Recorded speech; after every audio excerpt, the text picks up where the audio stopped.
Prime Minister, it's been about a year since the border crisis erupted. The ceasefire is holding up. Thailand has halted discussions on the border issues as Cambodia sought UN talks on the maritime dispute. What is being done? What efforts are being made to restart border talks? Thanks, Avril. I think it's 1 year since we start the fighting, and also about 7 months after the second ceasefire, 27th October. You're right, the ceasefire is halt. Also, it's remained fragile because troops, thousands of troops, are still stationed face to face along the border. There's no yet the measure for de-escalations on the troop, with regard to troop. Also, the main root cause of the dispute has not been resolved, which is the sovereignty, territorial integrity based on the international laws, on the agreed convention and treaties that we have on both sides, which is the international border. This can be solved by implementation the existing mechanism we have, including the JBC, the MOU 2000, and others. We already have those mechanisms in place, which took place before the fighting start on the second fighting in 27. In December 7. So, also beside that, activities on the ground has raised concerns. Also complicated matters. The Thai troop activities occupying well into Cambodia territories using barbed wire and containers is still there. This is well beyond even the Thailand unilateral claim boundary line into Cambodian territory. In addition, there's other activities that create fait accompli on the ground. For example, the road building, hard infrastructure, military bunkers, establishment of Buddha statue within the area of disputed area, the destruction of Cambodian lands, Cambodian homes in the area previously housing by thousands of people, and also dividing those land and give titles to the Thai citizens. All of this done within this 7 months before the demarcation process, which also agreed in the joint statement that the demarcations by JBC is the one that count for, to determine the territorial integrity and boundary line between the two countries. So for this is a concern. We have written a lot of protest letters, complaint letters to ask for the stop of these activities and resumption of the JBC, but so far has not yet. We have been exercising a lot of patience. We wait Thailand government to hold election, to establish the government, and also to establishment of the JBC. We have held for 7 months. Now we hope that we heard that Thailand just established the components and the leaders of JBC. We hope to resume that soon. As for, I heard the Thai leadership, especially foreign ministers of Thailand, has stated that because Cambodia go to UN clause that close the door for the land boundary. This statement, I like to say, a little bit inaccurate and a little bit unfair, based on 2 reasons. One, the reason why we go to the UN clause compulsory reconciliation is because Thailand has decided to cancel the only existing bilateral agreement between Cambodia and Thailand on maritime, MOU 2001, which for 16 years, for 15 years, that both Cambodia and various Thai governments, about 13, over 10 governments, have continued to try to work based on that, try to find solution, including 2 previous Prime Ministers of Thailand, Prime Minister Sita Thavisin and Prime Minister U Ing, during my time, that we work and try to find solution to the joint development and other areas. But unfortunately, after our warning, our request that Thailand not to cancel the MOU 2001, Thailand government continued to cancel anyway. So we have no choice but to go to the conciliation Second, there's no conditions, no agreement or anything before. There also seems to be misalignment between Thailand and Cambodia on what the UN talks should focus on. Thailand wants to focus and discuss the redrawing of maritime boundaries, Yes. while Cambodia wants to focus on the joint development of these overlapping areas. As a gesture of goodwill, might Cambodia consider I think at this- confining the scope of discussions to a resolution on maritime boundaries? I think this point is too early. We need to go on, agree on the process of appointing the judge. Now we are working on the chairman.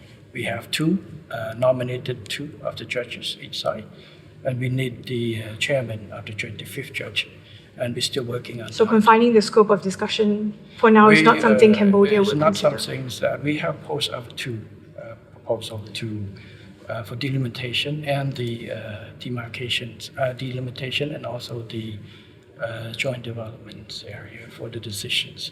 But like I say, for now at this stage, let's focus on getting the process moving. And also, it should not be a condition because the KL statements that we signed in October 20, KL Declaration, which witnessed by President Trump and Prime Minister Anwar. And also the joint statement said both sides agreed to conduct the demarcation on the land boundary. There's nothing in there said condition on what we agree or not agree on the method to use on UN clause. So it makes sense that we resume this to solve the border issue so that we have over 20,000 people that can go back home and also the border can be demarcated. This is the cause of the dispute. Any areas that we can resolve, let's resolve it. We want peace. I think Thailand's want peace also, and this is why we want to have the method to do based on international law, existing mechanism that to do. You recently also met with the Chinese president in Shanghai. Yes. What concerns were shared with you on the border conflict? I think for the Chinese leaders, it's always expressed, the support for both sides to find ways to solve peacefully. I think that is the main message, the same as a lot of international leaders who want us to solve on that and also based on the international laws that we have. Because if we don't follow the international law, we don't follow the rule-based order, how are we going to be acting as nations under the roof of United Nations, conflict resolutions? This is a position of Cambodia. What role do you see China playing in perhaps helping to resolve the border dispute? I think China has played a very active role from the beginning, joining the US and also Malaysia in the first ceasefire on 28th of July, and also has organized some informal meeting between our ministers of foreign affairs and Thai counterpart. The latest one is the Fujian Consensus, all about finding ways to build a confident building measures to de-escalate the issues. So I think China can play a role in that also. The foreign ministers, the defense ministers, they've met their Chinese counterparts. How did that meeting come about? Who initiated the 2+2 meeting? I think that's on the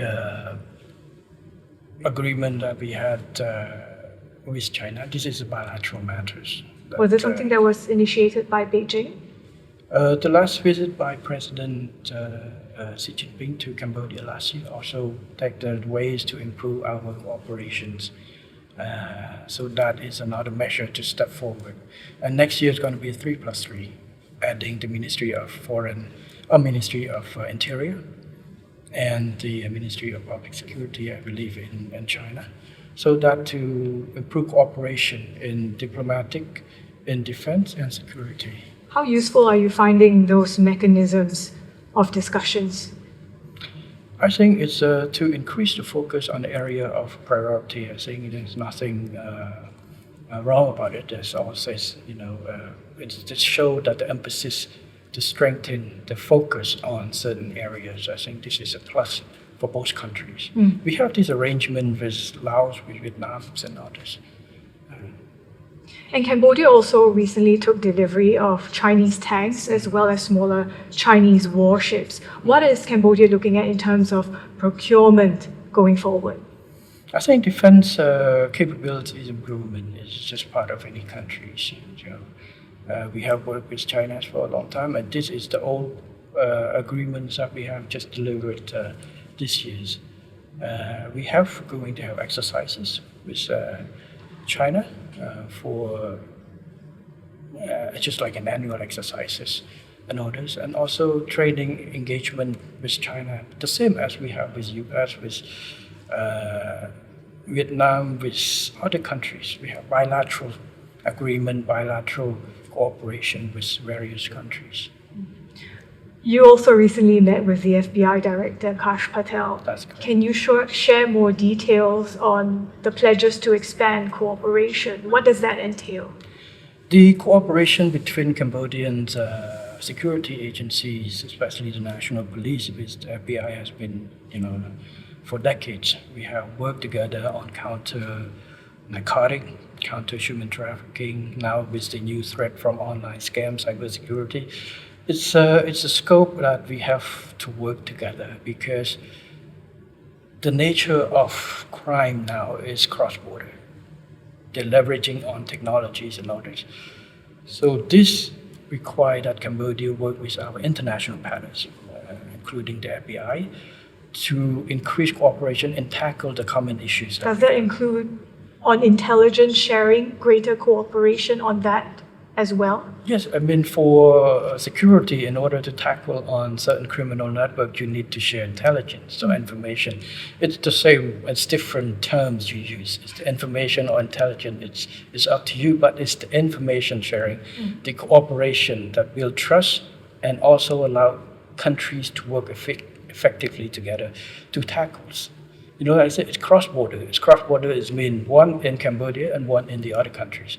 We have to deal with both organizations in order to eliminate this more effectively. So this is what our discussion is about.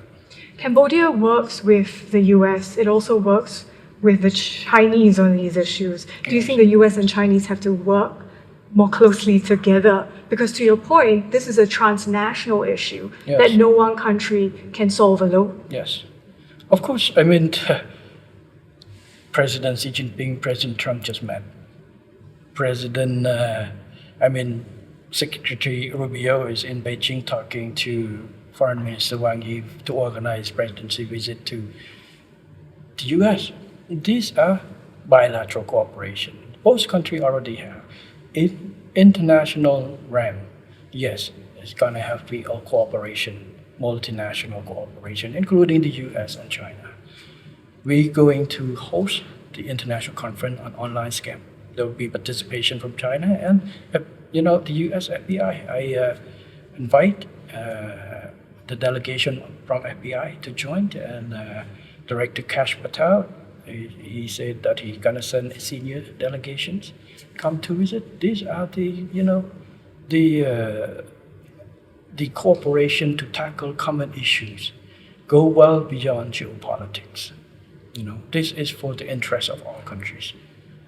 Criminal network can attack countries that they don't have alignment with political. Anything they can exploit, they exploit. They can attack both US and China at the same time for the benefit of money from scam operation or drug operation. So I see all this cooperation doesn't have to be confined within or be a hostage to an area of what we call geopolitics. Sometimes it's too overblown when we focus on the negativities. But overall, the positive relationship between even the main, China and the US has existed for a long in multiple channels, and this is also spread back to other countries. All the countries in ASEAN has diplomatic relationship with both countries. I was in China last week talking to Chinese leadership, including President Xi Jinping,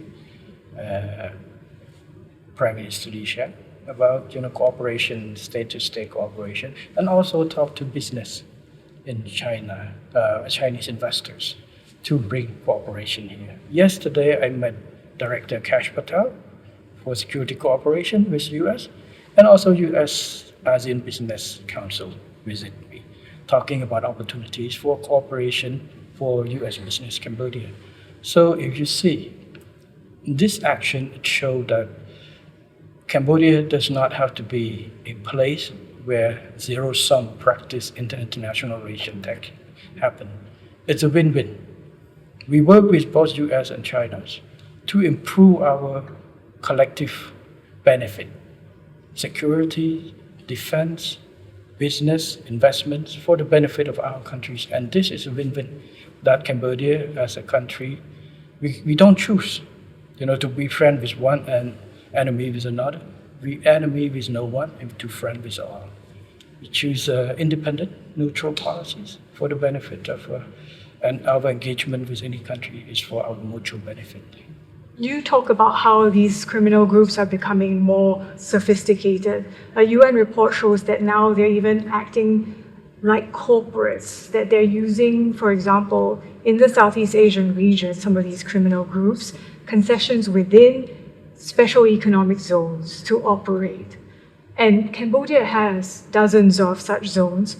What is Cambodia doing to ensure that such zones are not being used to facilitate criminal activity? Yes, we have learned from experience from other countries. We have, I give strict instruction to our security agencies, work with local government, working with agencies in charge of the SEZ to make sure that no SEZ has been used. If any SEZ is found to be covering for criminal scam, they will be liable just to the law, just as any others. So far, we don't have any evidence on those. We're very careful on this matter. So a lot of SEZ in Cambodia is a platform and the area for attract foreign direct investment in multiple sectors. So these are the areas that keep growing, and we continue to hope to attract more investment and expansion of the business both in the SEZ and outside the SEZ. Cambodia has been very actively cracking down on these scam compounds. I wonder, what is your view or what you observe in terms of how they are evolving? Are they perhaps becoming smaller, more nimble, using artificial intelligence? Yes, you are right. It's become more complex. We have cracked down over 670 locations, big and small, especially all the big location has been closed and sealed off and been under the court process, legal process right now. They have evolved. Many have fled the countries. Many have moving to neighboring countries. We have arrested and deported back, working with other partners to return to receive the citizens back. But still, there are some still remaining. It's become very smaller cell group. Technology has allowed them to work in a decentralized manner. But this we also tackle the step we issue we create new law that put the liability, hold also the property owners, for example, rental houses, to be accountable also if they found to be engaged or facilitate the scam online. We have issued the sub-decree that for any houses or apartment unit that found to have multiple occupants without authorization and is also subject to liability. And also we work with local government and public to give us information to try to crack down. It's more complex than the centralized location. But we will be committed, and we are committed to continue to crack down on this. And we have seen the result. We will make Cambodia become an area that's not easy or worth to stay for scam online. This is what our commitment, and we will continue to do so. To your point, this illicit wealth has been channeled into the real estate construction sectors, and what you have alluded to in previous conversations, the black economy. How worried are you that there are some within Cambodia that might not want to see the issue of scams going away? Well, it's what they want is one thing. What the government need to do is the other. It's our obligations. If you ask people what they want, a million people have different needs. But they have to conform to a law, conform to a legal basis. We are committed to promote good businesses, allow people to live, allow people to make business in a transparent and legal ways, not scamming others people. So if they want is one thing, but what they take action is another. If just have a desire is no, it is not wrong, it's not illegal. But if you take action to get engaged or facilitate scam or any illegal activity, you'll be responsible and subject to the law. And Senator Lee Yong-pak has been sanctioned by the US for forced criminality. Senator Kok An has been sanctioned by the US for hosting human trafficking. How fair do you think these US actions were? I think it's a personal matter on that, and both senators have engaged legal team to fight the legal battle in order to clear their names. You're saying that Cambodia remains committed to fighting this issue of scams. Yes. So how far is it going to go in taking action against elites that are being linked to criminal activity or scams? We have taken action against a number of officials. For example, we had removed 3-star general, 2-star general, 1-star general that found to have evidence that found to link with that. We have taken charge, even dismissed governors, police commissioners of provinces that is inactive against that type of work. So there are more investigations to go on that we are dealing with this. So would you say that the US action, would you care to weigh in on whether you think it was fair action? It's a matter, we'll see the result after the court or the defense team will define. It's not me, it's not the court. It's the evidence of the US government that plays on, and it's the defendant who have, due process that hire the lawyers to go and try to defend on that. For me, the government, we have trying to find whatever the evidence we have that to make an assumptions. But for this case, I cannot comment who's right and who's wrong, because it's still now, the two senators say it's unfair. We don't know what the list is put on, the sanctions put on. So the legal team has the challenge. So even the U.S. court who take up this court probably is not yet know who's right, who's wrong, until after hearing the evidence from both sides, if they were to take the court. We have other government officials that also pursue. It's a due process. It's their right, that just because they have a prosecution, they need to have the rights to defense. For me to say who's right and who's wrong at this time without all the result of investigations. Our agencies are looking to different, cases. I'm not comment on which cases and cases. Some cases involve in, government officials, some cases going businessmen and others. We have take action against Oknyas and a few others that we found to have this evidence, especially when we work with our partners, the FBIs, that have evidence and others. So this is what that I can respond to you.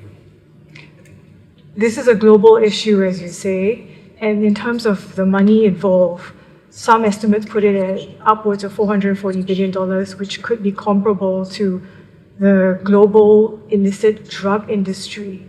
What needs to change? Because Cambodia has had a front row seat in tackling this issue.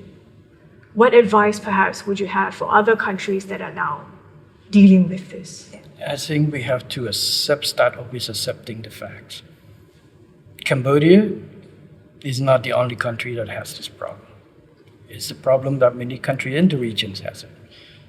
For example, our neighboring countries has it. So our neighbors that say Cambodia is defrauding their nationalities.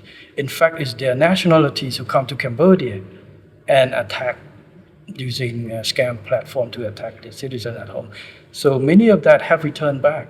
They will, I don't know if they go back and change their mind or they still do it because technology allowed them to do back home.